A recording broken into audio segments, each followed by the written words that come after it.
I bought my first house at 24 with money I earned myself, and somehow that became the reason my father decided to take me to court. The smell of roasted turkey and cinnamon hit me the second I stepped through my parents' front door that Christmas, thick and sweet the way it always was.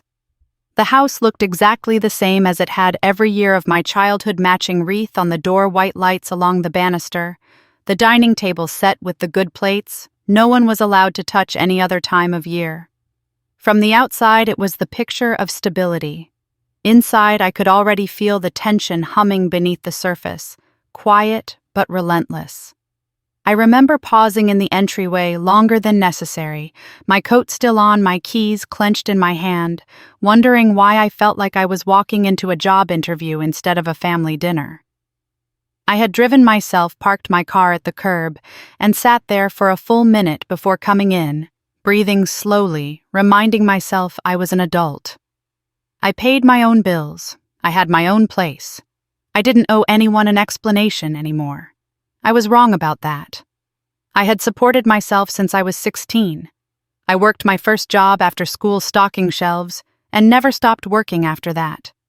I paid my way through college, paid my own rent, and saved every spare dollar I could.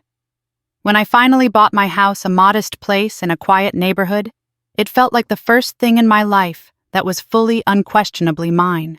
No co-signers, no help, no strings. My father knew that. My mother knew it too. So did my younger sister, who was already seated at the table when I walked into the dining room. Her hair curled her sweater perfectly, chosen. Her posture careful in that way she always had around our father. She smiled when she saw me, but it didn't reach her eyes. We hugged quickly, awkwardly, like two people playing roles we hadn't written ourselves. Dad sat at the head of the table, shoulders squared, napkin folded just so, the same rigid posture he'd always had when he was about to make a point. Mom moved around the kitchen, refilling glasses that weren't empty yet, avoiding eye contact with everyone in equal measure. The early part of the evening passed the way it always did, polite questions about work, comments about the weather, forced laughter that didn't quite land. I answered when spoken to and kept my voice neutral. Years of experience had taught me that blending into the background was safer. Dinner itself was quiet. Too quiet. Silverware clinked a little louder than it should have. Dad talked about the neighborhood, about real estate prices, about a house down the street that had sold recently. He always talked about other people's assets like they were a personal scoreboard. My sister nodded at the right moments. I listened. I had learned that listening kept me out of trouble. It happened after dessert, when the pie plates were still on the table and the candles had burned low. An aunt leaned forward with a smile and said she'd heard I bought a house young. She said it was impressive and asked how I managed it. She meant it kindly. I know that now. But the room shifted the moment the words left her mouth. I felt it before Dad even spoke. He set his fork down slowly and looked at me, not with pride, not with curiosity, but with something sharp and calculating. He started talking about order, about how families work best when people know their place, about how not everyone gets to go first. The word first landed heavy in my chest. Then he stood up. He pointed directly at me across the table in front of everyone and said, I owed my sister everything I had. He said I had gone ahead when I should have waited. He said buying my house before my sister was selfish.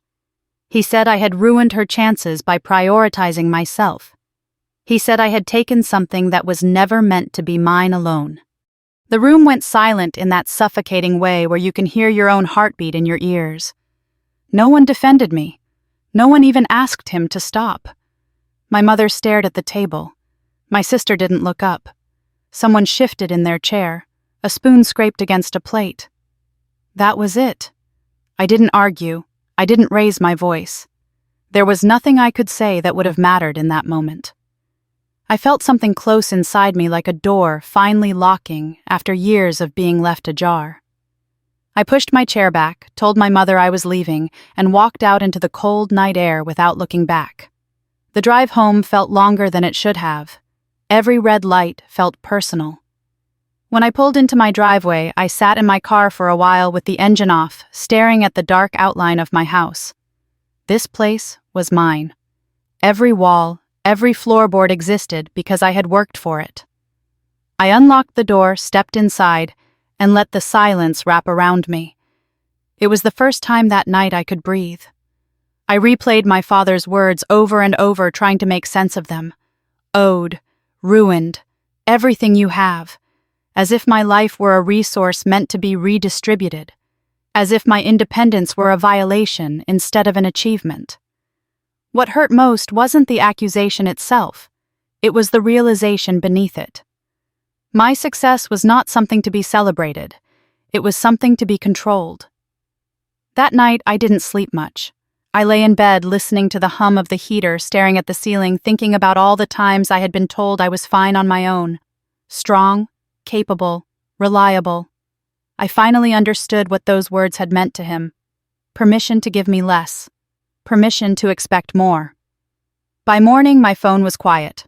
No apology, no explanation, just silence. It felt heavy, but it also felt honest. For the first time, I stopped trying to translate it into something kinder. A week later, there was a knock at my door. It was an ordinary morning, gray and unremarkable. I was working from home, coffee cooling on the counter, half listening to the heater cycle on and off. When I opened the door, a man stood there holding a thick envelope. He asked my name. I confirmed it. He handed me the papers and asked me to sign. The exchange took less than a minute. I closed the door and stood there with the envelope in my hands, a sense of unease settling into my chest. The paper felt heavier than it should have. I opened it at the kitchen counter and scanned the first page without really reading. Legal language has a way of blurring together until something familiar jumps out. My father's name, then mine, then my sister's. The room tilted slightly, like my balance had shifted even though I hadn't moved. I lowered myself into a chair and read again, slower this time. My father was suing me, not threatening, not arguing, suing. The complaint claimed that my decision to buy a house had caused financial harm to my sister, that by acting independently I had interfered with her future, that I owed compensation for damages. I stared at the words until they stopped making sense. This wasn't written in anger. It was written deliberately, carefully, as if someone had taken resentment and translated it into something official and irreversible. The betrayal didn't arrive with shouting this time. It arrived printed on white paper delivered by a stranger. I called my mother first. Her voice was tight, careful. She said she knew this was coming. She said she didn't know how to stop him. She said he believed he was doing what was best for the family. I asked her if she understood what this meant for me. The line went quiet. I didn't call my father. Not yet. I needed space to understand what I was feeling before I tried to speak. Anger was there, sharp and immediate, but beneath it was something heavier. The realization that a line had been crossed that couldn't be uncrossed. Standing in my kitchen, sunlight coming through my own windows, I had a thought that settled in slowly and wouldn't let go. If my father was willing to take me to court for living my life on my terms, this was no longer just family drama. It was a fight about control. And whether I wanted it or not, I was already in it. The days after Christmas blurred together in a way that felt unreal, like I was moving through my own life a few steps behind myself. I went to work. I answered emails. I nodded in meetings. From the outside, nothing looked different. Inside, everything had shifted. My phone stayed quiet at first. No messages from my father. No acknowledgement of what he had said at the table. I told myself that was normal, that tempers cooled, that people needed time. I had spent most of my life filling in silence with reasonable explanations. Old habits die slowly. Then the pressure started subtle at first, dressed up as concern. My mother called one evening while I was making dinner. Her voice was soft, careful, like she was walking across thin ice. She said, "Your father is worried." She said he feels like things are getting out of balance. She said your sister is struggling right now and could really use support. I asked her what kind of support she meant. She paused, then said, "You know what I mean." I did know. I just hadn't wanted to admit it yet. She talked about family pulling together, about how success looks different when you're not doing it alone. She said no one was asking me to give up my house just to think bigger than myself. When I didn't respond right away, she added that my father felt blindsided, like I had made a major decision without considering how it would affect everyone else. I told her calmly that I had considered my own life, that I had paid for my house myself, that I wasn't responsible for anyone else's timeline. She sighed, the sound heavy with disappointment. She said that was exactly the problem.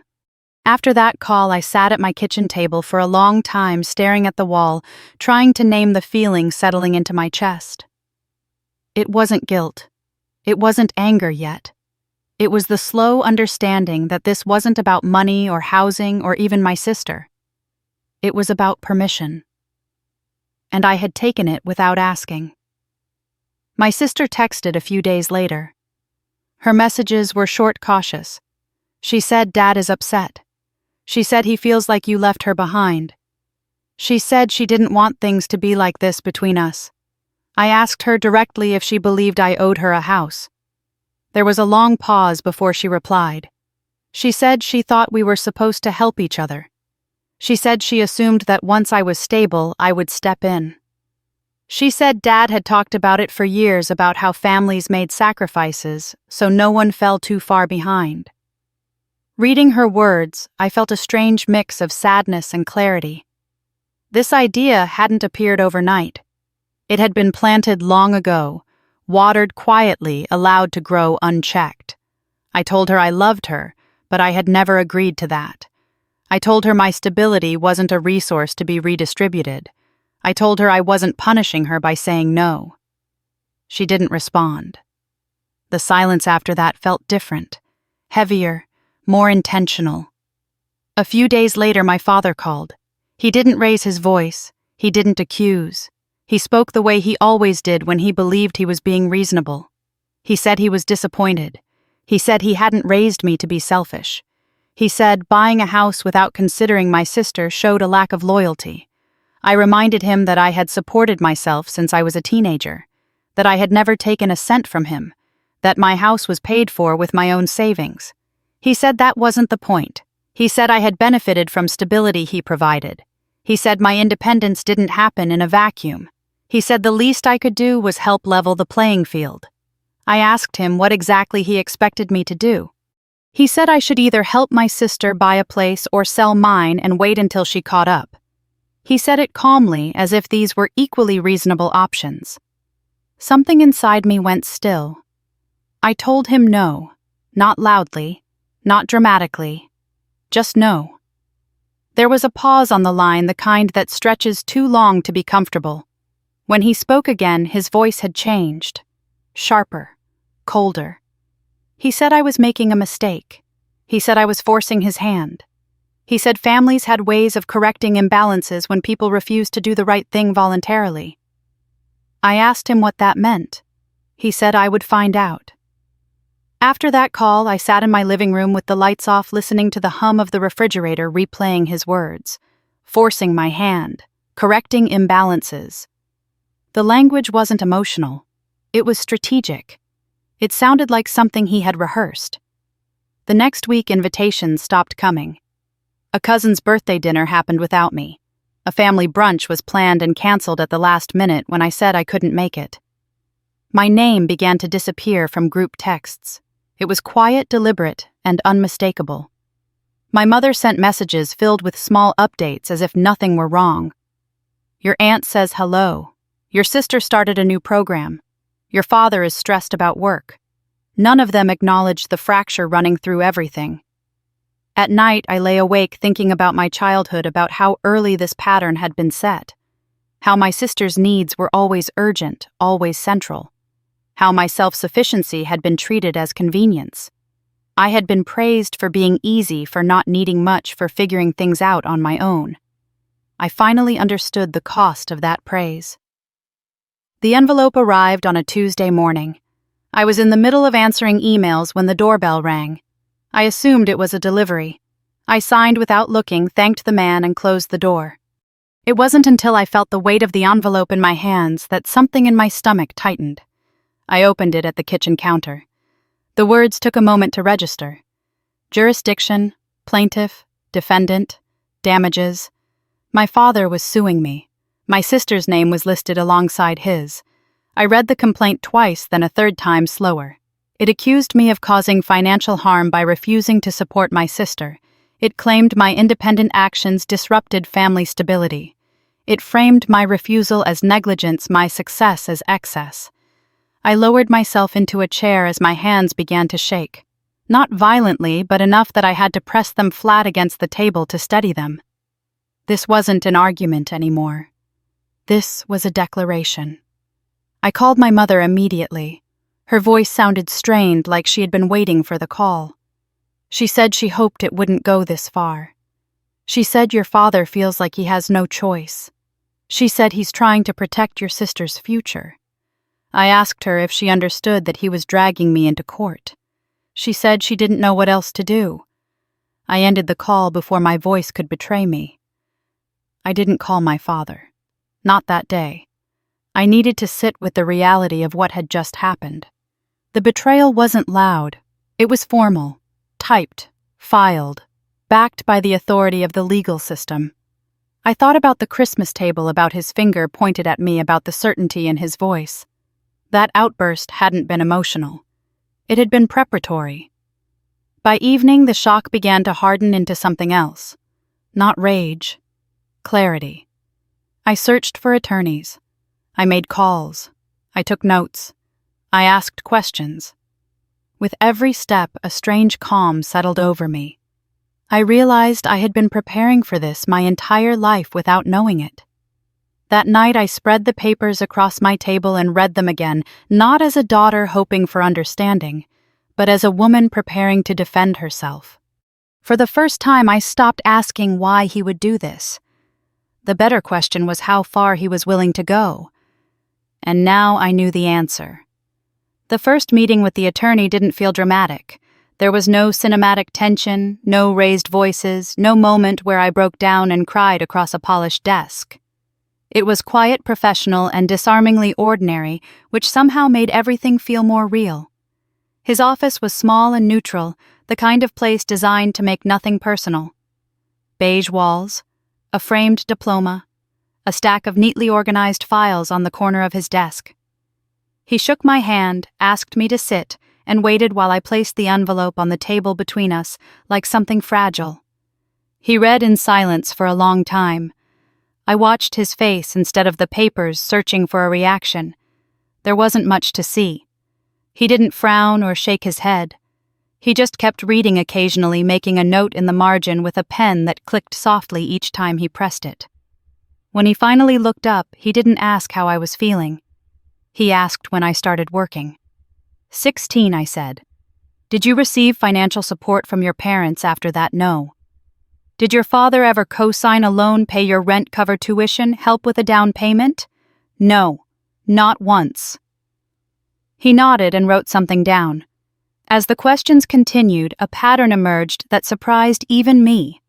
I answered quickly, easily, without having to think back or reconstruct timelines. Everything was clear. Dates, jobs, rent checks, tuition payments. It was all there in my memory, lined up neatly like something I had practiced reciting.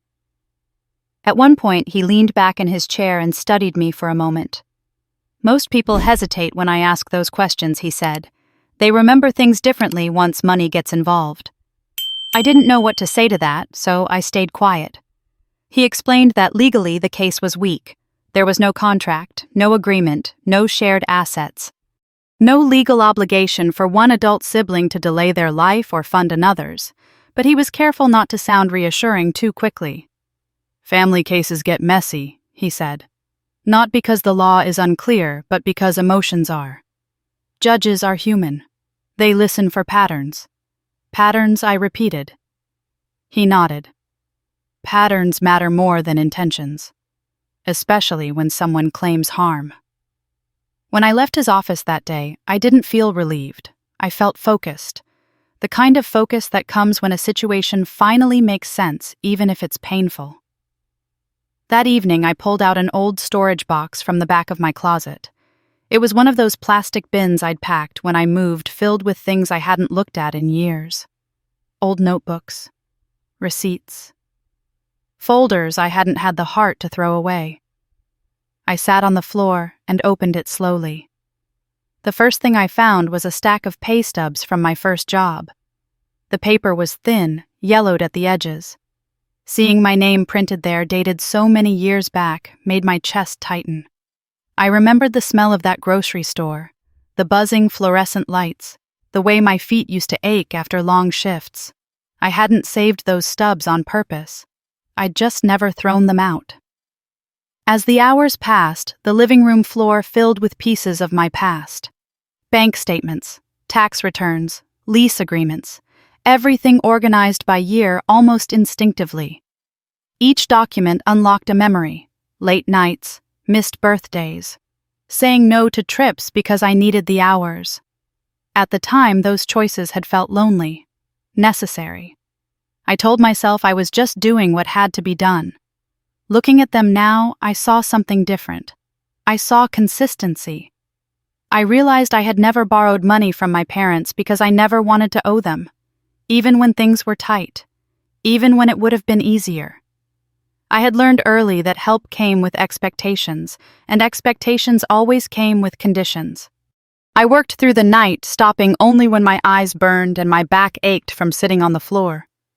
When I finally stood up, stretching stiff muscles, the sun was already creeping through the windows. The next day I scanned everything into my computer. I labeled files carefully: year, employer, income, expenses. It felt less like reliving my past and more like building a timeline.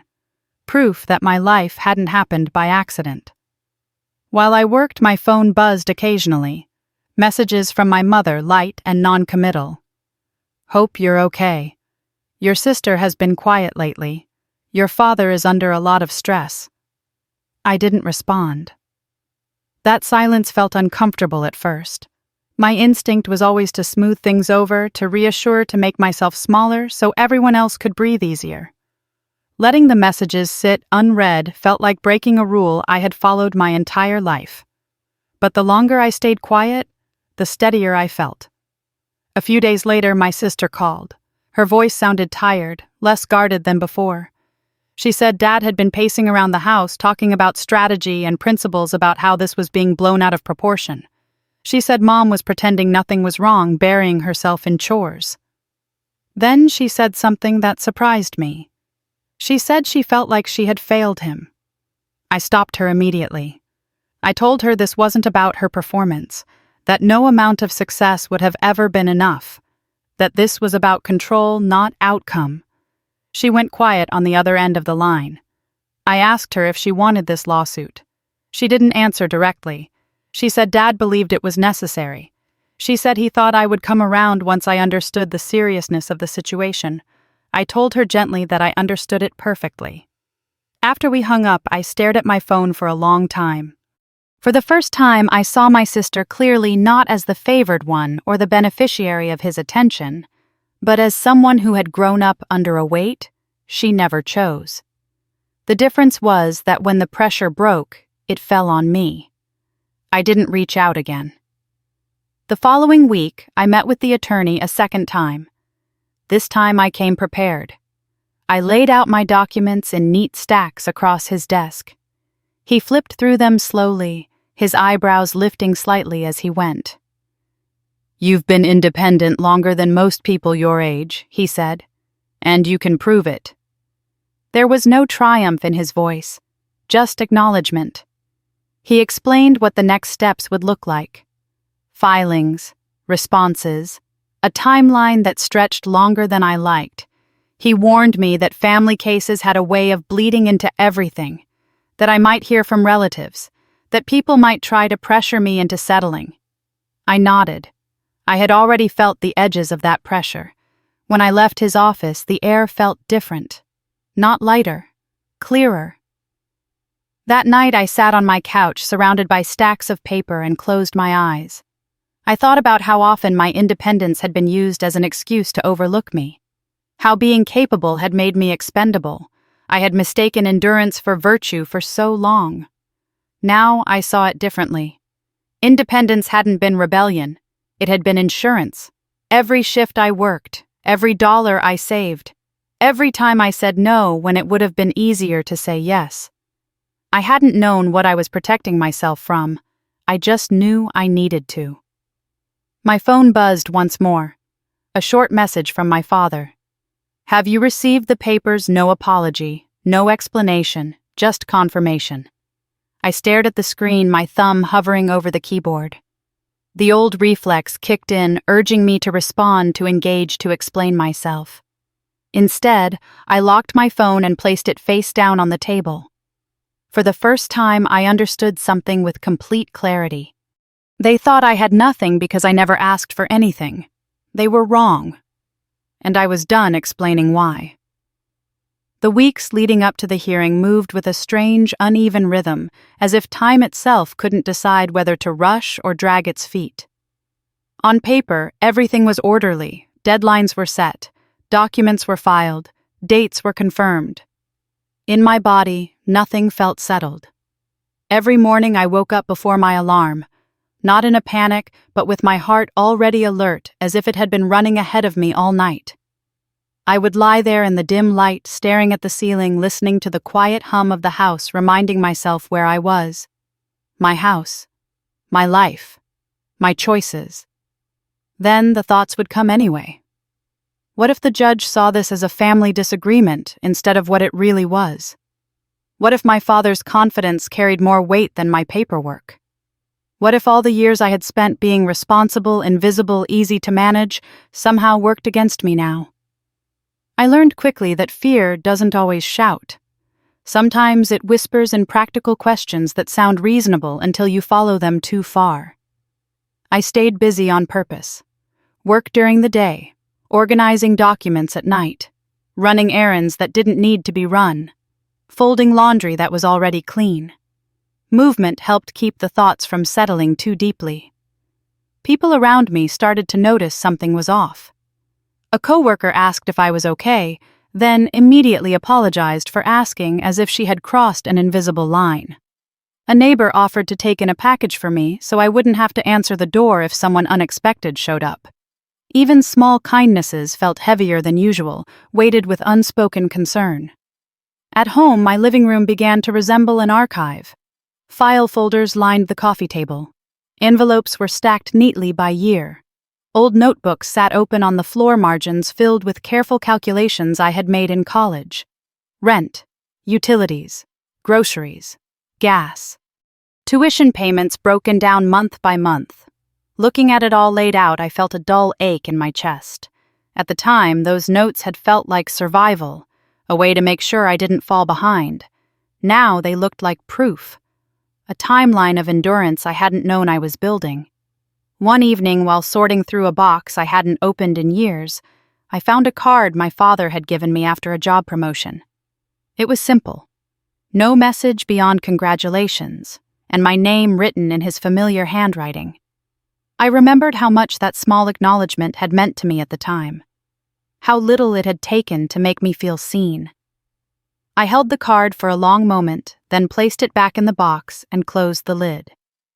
That version of hope no longer belonged to me. The pressure from my family didn't stop. It just changed shape. My mother sent messages that danced around the issue without ever naming it. She asked about work, about my health, about whether I was eating enough. Each question felt like a test. Proof that she could still reach me if she tried hard enough. I replied politely. Briefly, I didn't offer details. Extended family members began reaching out in subtle ways. A cousin asking if everything was okay. An aunt reminding me that families get through hard things together. No one mentioned the lawsuit directly, but it hovered over every conversation like a shared secret. I started to understand that this was another layer of the conflict. Not legal, social, emotional. An attempt to pull me back into a familiar role where I explained myself until everyone else felt comfortable again. I stopped doing that. The night before my next meeting with my attorney, I slept poorly. I dreamed I was standing in a courtroom without a voice. Papers scattered at my feet, everyone waiting for me to speak. I woke up before dawn, heart pounding, and sat on the edge of my bed until the fear loosened its grip. When the sun finally rose, pale light spilling across the room, I felt steadier. Not confident about the outcome, but grounded in something deeper. I knew who I was. I had spent years proving it to myself in ways no one could erase. At the meeting, my attorney walked me through what to expect in court. Who would speak first? What questions might be asked? How to answer honestly without oversharing. He reminded me that this was not a therapy session, not a place to seek validation. It was a place to present facts I could do. He also warned me that my father might try to reframe the story emotionally, that he might talk about sacrifice, disappointment, family values, that he might try to make the judge feel what he wanted me to feel. "Stay calm," he said. "Take your time. Remember that this isn't about your worth as a daughter." That was easier said than done, but I nodded anyway. As the court date approached, my father finally called again. I watched his name light up on my phone and felt my body tense out of habit. For a moment, muscle memory took over, the instinct to answer immediately, to listen, to explain, to soften whatever was coming. I let it ring. The anxiety I expected didn't arrive. My chest didn't tighten. My stomach didn't drop. Instead, there was a steady sense of rightness. Not defiance, not anger, alignment. When the call went to voicemail, I placed my phone face down on the table and walked into the living room. The silence felt intentional, chosen. That night, I practiced answers in my head. Not speeches, simple truths. I supported myself. I made my own choices. I did not interfere with anyone else's opportunities. I repeated them until they felt solid, like something I could stand on when emotions tried to knock me off balance. There were moments when doubt crept in anyway, late at night when the house was too quiet and my thoughts too loud, when I wondered if I should have waited, if I should have softened the news about the house, if I should have been more discreet with my independence. Those thoughts slipped in when I was tired, when the paperwork felt endless, when the silence from my parents pressed in from all sides. But then I would look around my home, at the walls I had painted myself, the furniture I had chosen slowly, carefully, the calm that lived here. And I knew shrinking myself would not have saved this relationship. It would only have delayed the reckoning. The morning of the hearing arrived without ceremony. The sky was flat and gray, the kind of winter light that pressed down on you without asking permission. I sat in my car outside the courthouse longer than necessary, hands resting on the steering wheel, breathing slowly. The radio was still on, some cheerful voice laughing about something unimportant. The normalcy of it almost offended me. I turned the engine off and stepped out into the cold air. Inside, the building smelled faintly of disinfectant and old paper. Shoes echoed sharply against polished floors. Conversations were hushed and clipped, everyone carrying something private and heavy. I passed through security and waited near the courtroom doors, my attorney beside me, his presence steady and grounding. When my father arrived with my mother and sister, they entered as a unit, the way they always had. My father slightly ahead, shoulders squared. My mother close beside him, lips pressed together. My sister just behind her, steps slower, hesitant. For a moment, I saw us the way strangers probably did. A family, neatly arranged, no raised voices, no visible cracks. That illusion had been our greatest skill. My father didn't look at me at first. His jaw was tight, his expression fixed in that familiar way he used when he believed he was in the right. The same look he wore at business meetings, parent-teacher conferences, anywhere control mattered. My sister glanced at me briefly. Her eyes were red, swollen, like she hadn't slept. She gave me the smallest nod, barely perceptible, then looked down at the floor. We took our seats. As I sat there, hands folded in my lap, something unexpected settled over me. Not fear, not anger. Resolve. This fight was never one I asked for, but it was one I was ready to see through, because at the heart of it, this was not about a house or money or even fairness. It was about whether I was allowed to live a life that did not require constant justification. And for the first time, I knew I was done asking for permission. I woke up the morning after the hearing preparations feeling strangely steady, as if something inside me had finally accepted the shape of what was coming. The house was quiet. Pale winter light crept through the blinds, landing softly on the walls I had painted myself. For a moment I lay still, listening to the familiar sounds, the low hum of the heater, the distant traffic, letting my body register that I was safe.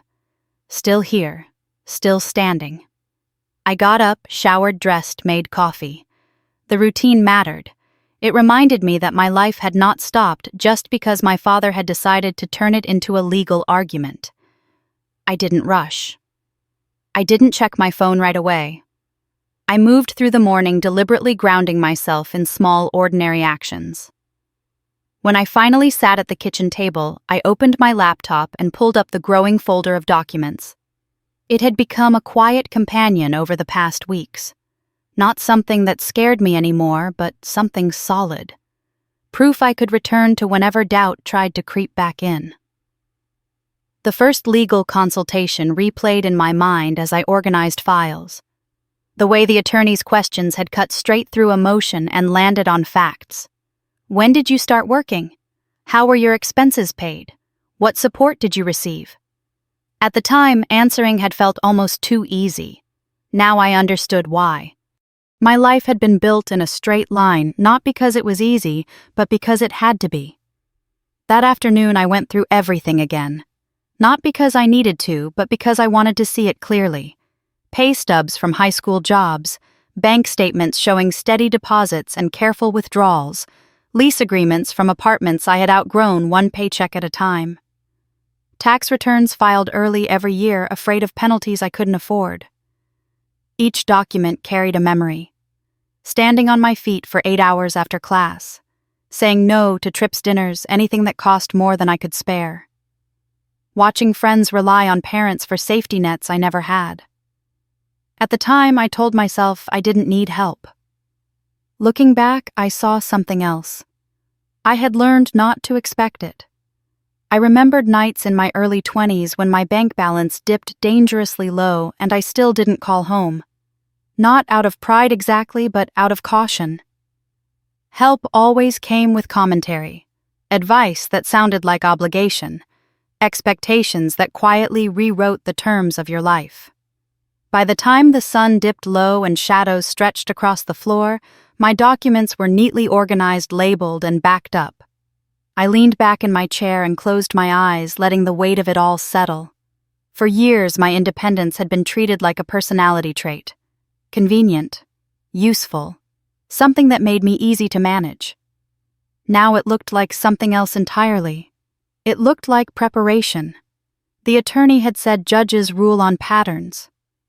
As I stared at the stacks of proof, I realized how consistent mine had been. There were no gaps to explain away, no blurred lines, no shared accounts or favors that could be reframed later. My life was clean in the way only necessity can make it. That realization didn't make me feel triumphant. It made me sad in a quiet, distant way. I hadn't built this life to protect myself from my family. I had built it because no one else was going to. In the days that followed, the outside world kept moving. Emails came in, deadlines loomed, groceries needed buying. I went through the motions, answering work calls, showing up to meetings, laughing at the right moments. Only a few people knew what was happening, and even fewer knew the full story. The silence from my father stretched on. No calls, no messages, just the occasional procedural update from legal counsel, impersonal and precise. That silence told me more than any argument could have. He wasn't trying to understand. He was waiting for me to fold. My mother's messages continued, carefully worded and carefully timed. Hope you're taking care of yourself. Let me know if you want to talk. Your sister has been having a hard time. None of them acknowledged the lawsuit directly. It was as if naming it would make it real in a way they couldn't control. I responded sparingly. Short replies, neutral tone. I wasn't angry at my mother. I was tired of translating myself for her. One evening, as I was scanning the last batch of documents, my phone rang. My sister's name lit up the screen. I hesitated before answering, bracing myself without quite knowing for what. Her voice sounded worn down, stripped of its usual careful edge. She said Dad had been pacing the house again, talking about strategy and fairness, about how this was all being misunderstood. She said Mom avoided the topic entirely, as if ignoring it might make it disappear. Then she admitted something she had never said out loud before. She said she felt like everything was her fault. The words landed heavy in my chest. I told her immediately that it wasn't true, that none of this had started with her, that she wasn't responsible for my choices or Dad's reaction to them. I told her that being favored didn't mean being free. It just meant being watched more closely. She was quiet for a long time. I asked her gently if she had wanted the lawsuit, if she had asked for it. She didn't say yes. She didn't say no. She said Dad believed it was the only way to fix things. She said he thought I would come back once I realized how serious he was. That answer told me everything I needed to know. After we hung up, I sat alone in my living room, the house wrapped in evening quiet. For the first time, I felt a flicker of compassion for my sister that wasn't tangled up with resentment or obligation. She had grown up being told who she was supposed to become. I had grown up being told I was already fine. Neither of us had been asked what we wanted. The next meeting with my attorney was brief but focused. He reviewed the documents again, this time with a faint nod of approval. He pointed out how unusual it was for someone my age to have such a clear financial record. He explained how that clarity would matter when emotions inevitably tried to cloud the issue. "This doesn't mean it'll be easy," he said, "but it means the story tells itself." On the drive home, his words echoed in my mind. The story tells itself. For years I had been telling my own story quietly, without witnesses, without applause. Now it was being read aloud in a language my father understood. That night I cooked dinner and ate alone at my kitchen table, the same place where the lawsuit papers had first shaken me. The fear that had lived there then was gone. In its place was something steadier. Not confidence exactly, certainty. I thought about how often I had been told I was strong, as if that absolved others from supporting me. How that strength had been used to justify giving me less, expecting more, pushing me further because I could handle it. They had mistaken my resilience for permission. I cleaned up, washed the dishes, and stood for a moment looking around my house. The quiet felt intentional now, not lonely. Chosen. When my phone buzzed later that night, I didn't jump. It was another short message from my father. Just a question. Have you reviewed the documents? No apology. No acknowledgement. Just procedure. I set the phone down without replying. For the first time since Christmas, I understood something with absolute clarity. This was not a misunderstanding waiting to be resolved. It was a system revealing itself under pressure. And the system had no idea how prepared I was. They thought I had nothing because I never asked for anything. They thought my silence meant weakness. They thought my independence was accidental. They were wrong. The quiet work was already done. The morning of the hearing arrived quietly, almost cruelly ordinary. No thunder, no dramatic sunrise, just a gray winter sky pressing low over the neighborhood as I locked my front door and walked to my car. My breath fogged in the cold air, steady and controlled. I wasn't nervous in the way I had expected. What I felt instead was resolved. I dressed carefully, not to impress anyone, but to feel like myself. Neutral colors, nothing sharp, nothing apologetic. I gathered my folder, checked that my phone was fully charged, and drove toward the courthouse with the radio off. Silence felt better than distraction. The building itself was unremarkable. Beige stone, heavy glass doors. A place designed to absorb other people's worst days without reacting. Inside, the air smelled faintly of disinfectant and old paper. Shoes echoed too loudly on polished floors. Conversations were clipped and hushed, everyone carrying something private they didn't want to spill. My attorney met me near security. He asked if I was ready. I nodded, even though ready wasn't the right word. What I felt was anchored. We passed through the metal detector and waited outside the courtroom, standing side by side without speaking. Then my family arrived. They entered as a unit the way they always had. My father slightly ahead, shoulders squared, jaw set. My mother close beside him, posture tense, eyes already tired. My sister followed a step behind her, movement slower, hesitant, like she was bracing for impact she couldn't quite see yet. For a moment I watched them the way a stranger might. From the outside we looked composed, respectable. No raised voices, no visible cracks. That illusion had carried us a long way. My father didn't look at me at first. When he did, his expression didn't change. There was no anger there, no warmth either, just certainty. The same look he used when he believed he was about to explain something obvious to people who didn't understand as well as he did. We took our seats. The courtroom was smaller than I had imagined. No grand pillars, no theatrical weight, just wood paneling, muted colors, and a quiet authority that didn't need to announce itself. The American flag stood in the corner, heavy and still. I folded my hands in my lap and focused on my breathing. When the judge entered the room, rose and settled again. She moved with calm efficiency, no wasted motion, no performative seriousness. She reviewed the basics of the case in a steady voice that stripped the situation of its drama. Names, claims, jurisdiction. Hearing my life reduced to procedural language felt surreal, but grounding. Then my father stood.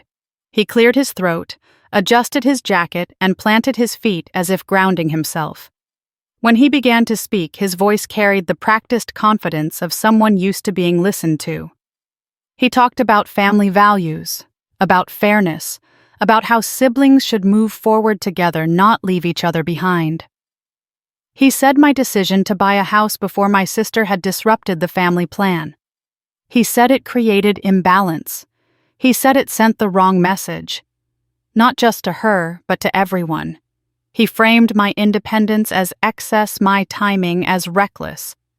As he spoke, I felt something unexpected rise in me. Not anger, not even hurt. Clarity. This was how he saw it. Not as my life, but as a deviation. The judge listened without interruption, her expression neutral. When my father finished, she leaned forward slightly and asked him to clarify the legal basis of his claim. He hesitated for a fraction of a second, then began talking about moral obligation, tradition, expectations, how families functioned when everyone understood their role.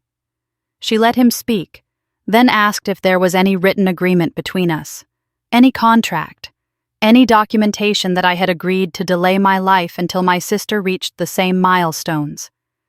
He said no. She asked if family funds had been used to purchase my house.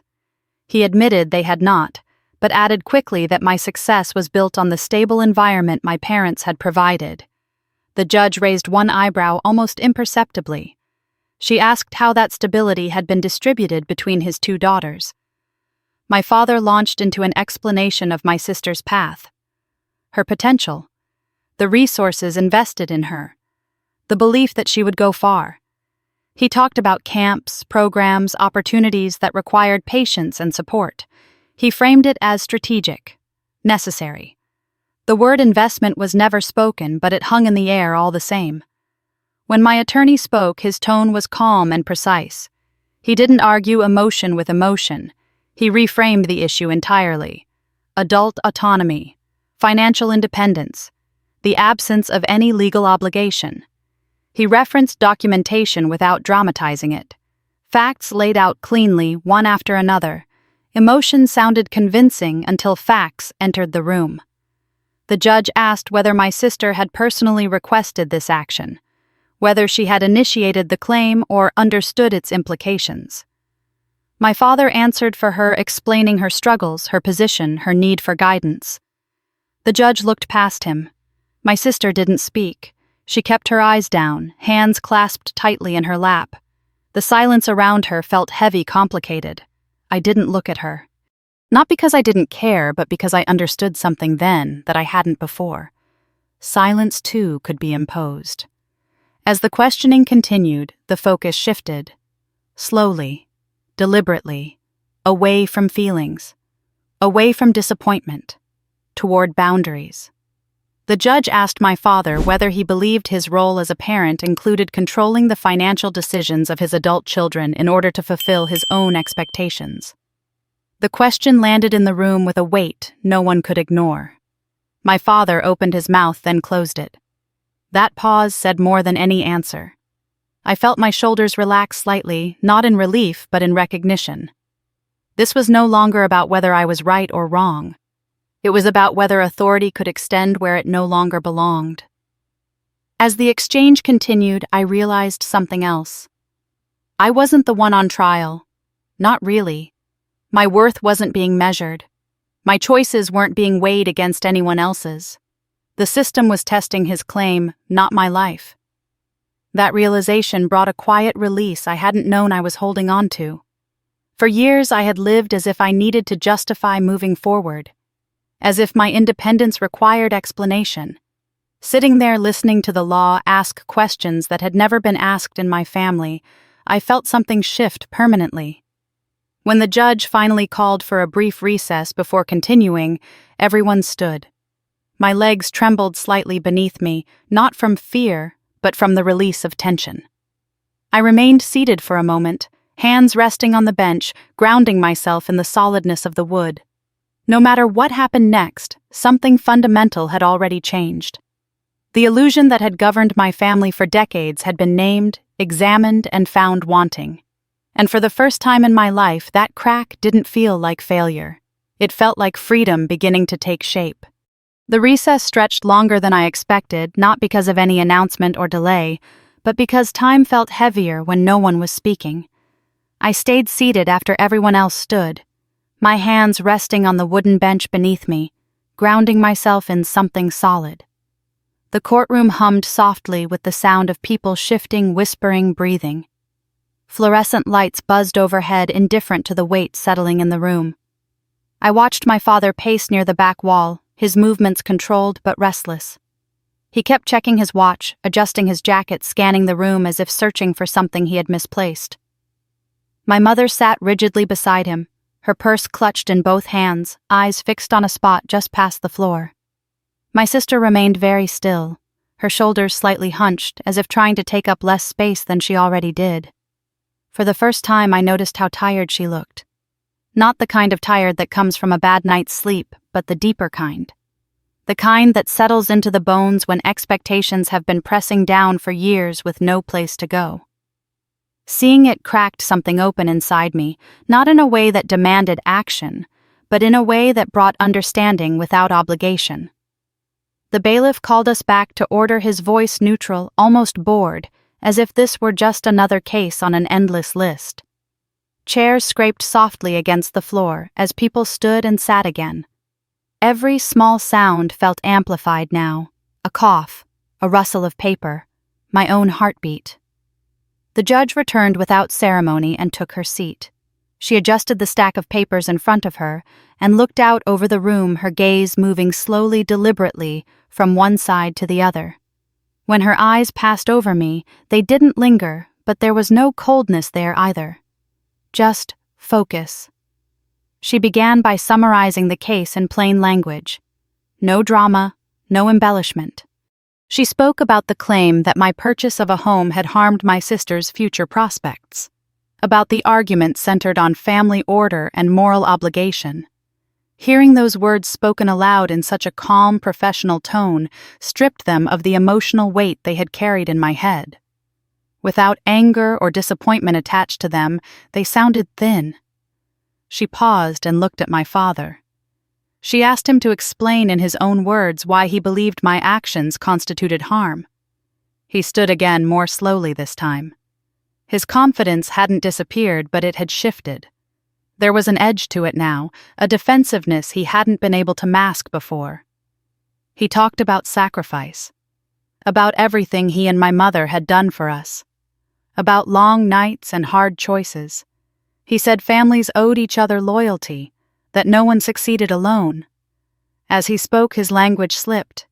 He talked about my sister's future as if it were something he owned. He referred to our lives as trajectories that needed managing.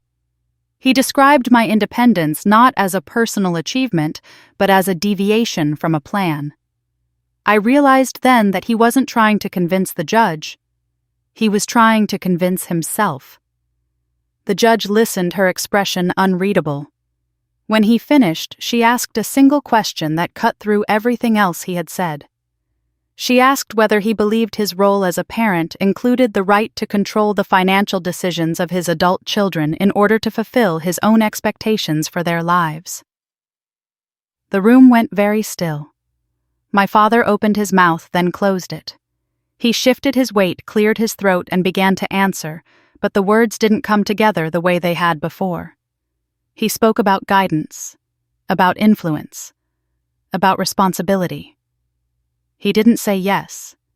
He didn't say no. The hesitation lingered in the air long after he stopped speaking. That was the moment something inside me settled for good. Not relief, not triumph, acceptance. This wasn't about winning. It was about being seen clearly for the first time. The judge turned her attention to my sister next, though she didn't call her to speak. She referenced her age, her autonomy. She asked whether my sister had personally requested this lawsuit, whether she had initiated it or fully understood its implications. My father answered again, explaining her struggles, her uncertainty, her need for support. He spoke as if she weren't there, as if she were an idea instead of a person. My sister's hands tightened in her lap. She didn't look up. I felt a familiar urge rise in me, then the instinct to step in to soften the moment, to absorb the discomfort so no one else had to. I recognized it for what it was and let it pass. This was not my burden to carry anymore. The judge acknowledged the documentation presented, the years of financial independence, the absence of any agreement or shared obligation. She noted the consistency in my choices and the lack of clarity in my father's claims. Her voice remained even, but the pattern she described was unmistakable. What had once been dismissed as independence was now named as autonomy. As the hearing continued, my father grew quieter. The certainty he had carried into the room thinned, replaced by something closer to confusion. He seemed genuinely surprised that his reasoning wasn't landing the way it always had, that the language of sacrifice and control didn't carry the authority he expected it to. Watching him unravel like that didn't bring me satisfaction.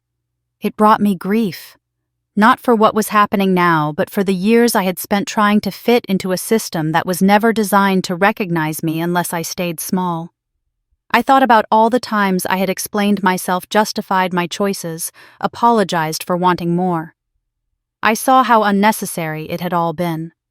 The judge announced she would take a brief pause before delivering her ruling. Everyone stood again, but this time I rose with the others. My legs felt steady beneath me. I didn't look at my father. I didn't need to. No matter what the ruling would be, the truth had already been spoken out loud in a room where it mattered. As we waited, my sister finally looked at me. Her eyes were red-rimmed with exhaustion, but there was something else there now. Not accusation. Not expectation. Fear, maybe. Or realization. I met her gaze briefly and gave her the smallest nod. Not forgiveness. Not reassurance. Recognition. When the judge returned, the room settled into silence, so complete it felt like pressure building behind my eyes.